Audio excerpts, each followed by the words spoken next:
Hello Cardinals and welcome to UIWtv, your source for all the latest news. I'm Emily Esquivel.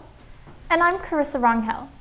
The semester is almost halfway over and many students begin to think about summer jobs. Resumania was held once again to help students fix up their resumes for prospective employers. Devin Villarreal has more on the story. We're here at the nursing building where Career Services is hosting Resumania. Let's go see what it's about. Resumania is a place for students to come in and get their resumes reviewed one-on-one by a career services advisor. We also have, if you're not able to come to Resumania or any of our events, we have an online job database called Cardinal Careers where you can upload your resume or any professional documents like your cover letter, letters of recommendation, anything like that, and we can review them via email. We interviewed a couple of students to ask them how they thought Resumania helped them better tailor their resume for their future employers. Here's what a few of them had to say about the event. I thought it was very helpful. The career counselors did a really good job looking at my resume, telling me where I can improve, trying to cut it down because I'm pretty involved in campus. So I had a little bit more than one page. So they were kind of showing me where to trim it down to where you get that one page. It was my first time coming here and it was great, a great experience, lots of knowledge. I'm actually trying to transition careers right now, so I'm starting from scratch in a new field. So this is getting me prepared to transition to my new career. Well, students, we hope you put those resumes to good use on March 3rd at the full-time job fair. I'm Devin Villarreal reporting for UIWtv. Thanks, Devin. Students will need those perfect resumes for this next story, and especially with graduation coming up. UIW held a full-time job fair last week that introduced many possible employers for students. Olivia Almerudis has more on the event. Today I'm at the Rosenberg Skyroom for UIW's job fair. Let's see what students and recruiters have to say about this networking opportunity. UIW students told me their reasons for coming out today. Well, I'm graduating soon and I don't really know what I want to do as a full-time career, so I came out here to see what was out there and try to get my name out there a little bit. I learned a lot from all the employers. They are really cool talking to you. They're nice. They want to know what you're looking for. So just like when you get to a job fair like this one, come ready, bring your resume, and know how to talk, how to approach people, and the right questions to ask them. UIW students explain why networking is an important skill for them as students. Networking is important to me because I get to know all different kinds of people in different kind of departments, and probably someone someday will be able to help me to get into the job, or he'll recommend me, hopefully help me land the job and move forward with my future career and the rest of my life. Local recruiters shared their purpose for coming to the UIW job fair. I think it's important to put Northwestern Mutual out there, especially in San Antonio. We have a new office here in San Antonio that we're trying to grow. So we're trying to reach out to the universities here in the area to try and make our name, get our name out there, share the internship program, kind of what we offer. So my goal here today is to interact and network with your students and present to them an opportunity to make them think out of the box, that even if they're like engineer majors, they can still be in the medical field. Present to them an opportunity of expanding their horizons, to get them into be a hands-on experience. At the end of the day, as I tell them, do what your heart tells you to do, where your heartbeat really is pumping. Because at the end of the day, you don't want a job. You want something that you really love to do and that you really get paid for it. UIW's 2016 job fair was a huge success. Students had the opportunity to speak to recruiters and learn how the skills that they have attained in the classroom apply directly to the workforce. I'm Olivia Almerudis reporting for UIWtv News. Thanks, Olivia. In national news, NFL quarterback Peyton Manning is hanging up his cleats. The 39-year-old announced his retirement Monday. Manning goes out on top, having led the Denver Broncos to a Super Bowl championship in February and holding numerous NFL records such as 5 MVP awards. He shared with reporters at his press conference a special moment with an NFL legend that shaped his career. I had met him once before, but when the game was over, I had a chance to shake Johnny Unitas' hand. He told me, "Peyton, you stay at it. I'm pulling for you." Well, I have stayed at it. I've stayed at it for 18 years. And I hope that old number 19 is up there with his flat top and maybe his black high tops on. And I hope he knows that I have stayed at it, and maybe he's even a little proud of me. There's just something about 18 years. 18 is a good number. and today I retire from pro football. Peyton has sure had one unforgettable career. He also said there were other players that were more talented, but there was nobody that could out-prepare me. He couldn't have said that any better. In other news, police in Kansas are searching for a person of interest in connection to the murders of 4 people. Officers responded to a quadruple shooting in Kansas City Monday night. When officers arrived, they found 3 men dead and another man with a gunshot wound. He was taken to the hospital where he later died. Police are looking for 36-year-old Pablo Serrano as the person of interest. They say a truck Serrano may have been driving was found abandoned on Interstate 70 in Montgomery County, Missouri. According to the Missouri Highway Patrol, Serrano could be armed with an AK-47. The Justice Department wants a second opinion in its fight to get Apple to unlock an iPhone. Federal Magistrate Judge James Ornstein ruled last week that he couldn't force Apple to hack into a drug dealer's phone. Apple argues the hack would make iPhones less safe. On Tuesday, the Justice Department asked a federal judge to revisit the decision. A New Jersey state trooper is dead after a car hit him on Monday. Officials say 31-year-old trooper Sean Cullen was at the scene of a car crash and fire on Interstate 295 when a passing car struck him. Cullen was taken to the hospital but died overnight from his injuries. Investigators say the 22-year-old female driver who hit Cullen is cooperating with state police. The investigation into the car crash is still ongoing.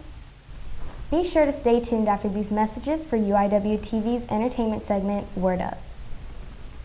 Today, Eric Almirola behind the wheel in that 43 car. We all have a role to play here at Richard Petty Motorsports. We respect each other, work hard, and that helped us get the big win in Daytona. My partners in the U.S. Air Force also know that it takes a team to make each mission a success. Your coworkers, family, and friends are your team. Treat them with respect, and together you can accomplish great things. This message is brought to you by the U.S. Air Force. Word Up, where we showcase the who's who of UIW. My name is Trey Colbert.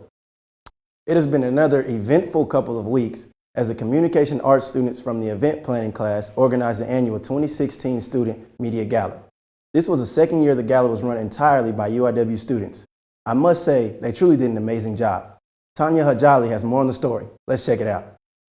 Hey Cardinals, welcome to the 2016 Student Media Gala. This year the theme is Bollywood, so come on, let's check it out. The Student Media Gala was organized by the event planning class this year and had a great turnout. Bellies were getting full as the guests awaited the event, mingling and networking through the night. The gala opened with a lovely traditional Indian dance, followed by student speakers. Our newest alumni and MC, Maddie Sky, stole the show. We also had the pleasure of having some of our beloved professors introduce our guest speakers we were so honored to have. Our guest speakers included alumni Yaki Smith and Adrian Compton, who shared amazing stories of their time at UIW, inspiring us all. And I was lucky enough to snag some interviews of some speakers, professors, and talented students. I think this school really laid the foundation for where I am now, and to be able to come back and be honored by the same professors who, in my opinion, I was honored to work under, the people who really have inspired me, the people who have really helped me along the way. It's almost like surreal. It's a very surreal experience. Just 2 years ago, I was in the same position, and to be back here just kind of, it's mind-blowing. It's like a full circle because 2 years ago, I had no idea when I graduated. I had this right kind of mindset what I wanted to do, but I didn't know where it was going to take me. I was just as scared as anybody else. So to be here kind of as, I guess, a success story, it's just sometimes a little hard for me to all take in and kind of gather what's going on, but it's just such an honor to be back here, and I'm always proud to say I'm from Incarnate Word. My first gala was amazing. It was awesome because I was invited by the KUIW Radio, which I am a student in the radio practicum class, and they invited me, and I had a great time. It was great meeting the alumni. This is Tanya Hajali reporting for UIWtv. If you guys would like to be a part of the organization of the Student Media Gala next year, definitely take the event planning class.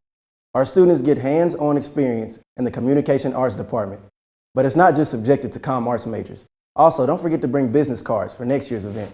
There were so many influential people to meet and network with. For anyone who has an appreciation for classical music, Tanya also had a rare opportunity to film the Chamber Orchestra of San Antonio at the Tobin Center of the Performing Arts. So sit back, relax, let the international music serenade you. Roll it.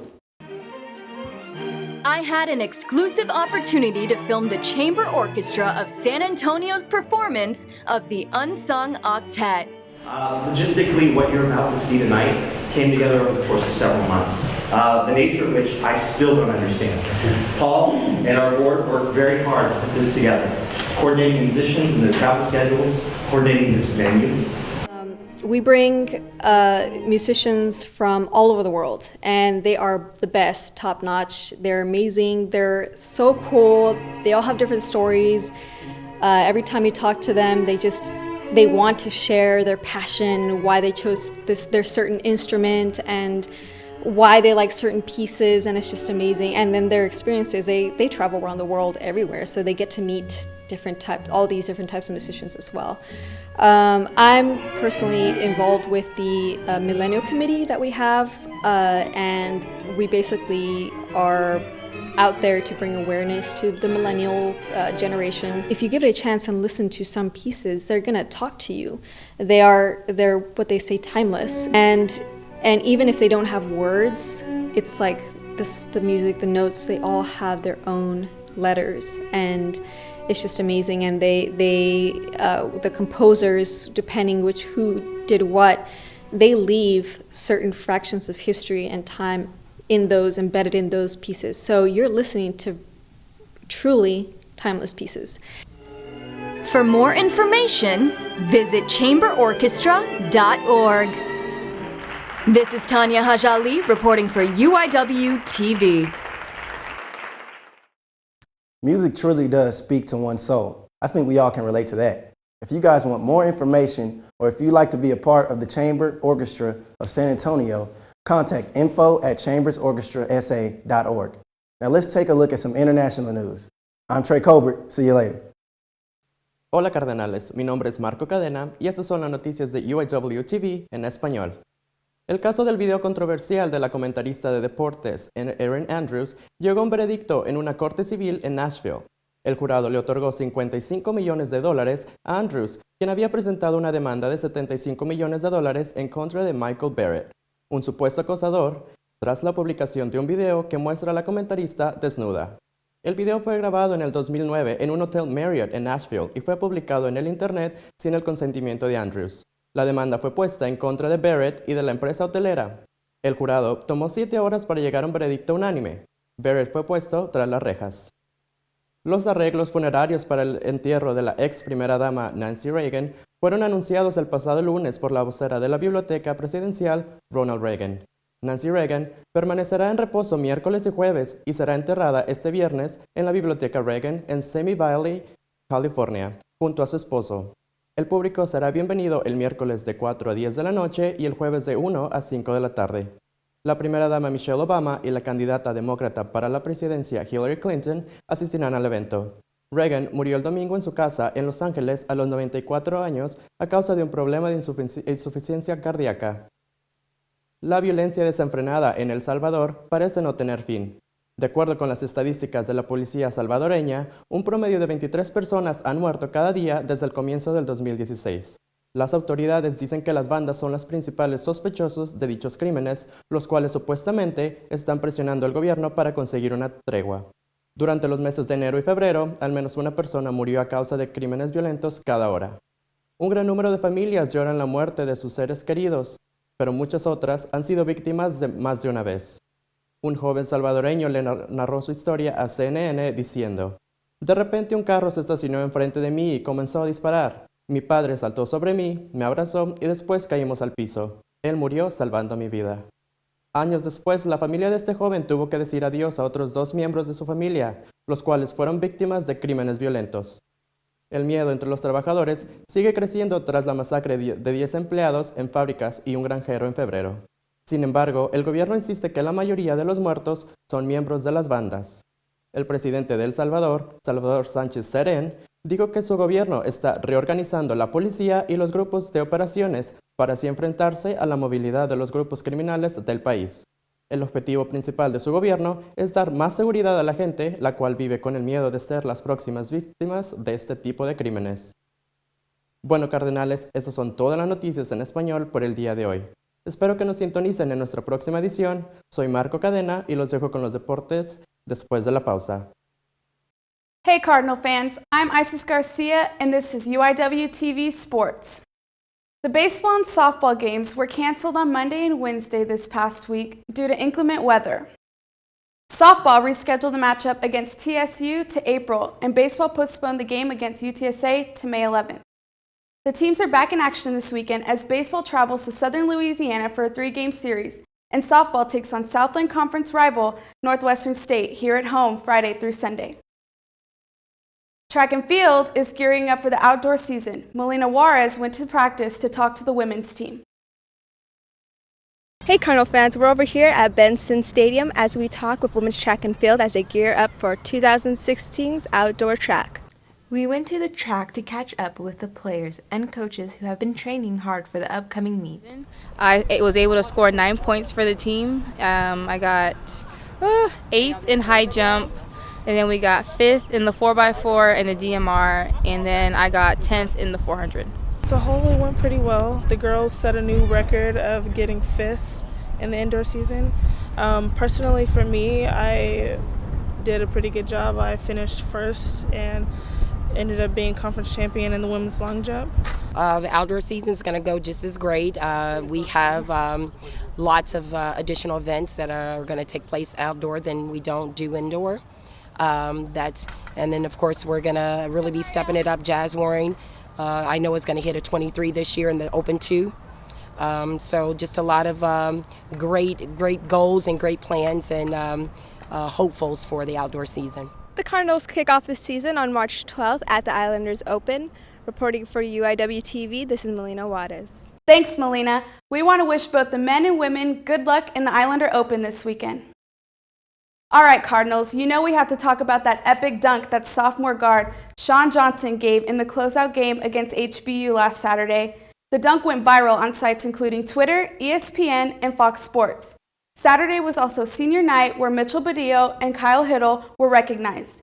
The men's team closed out the season with the tie for 3rd place in the Southland Conference. The women's head basketball coach, Kate Henderson, announced her resignation on Monday following the team's loss to HBU in the season closer. Coach Henderson has been with the program for 11 years.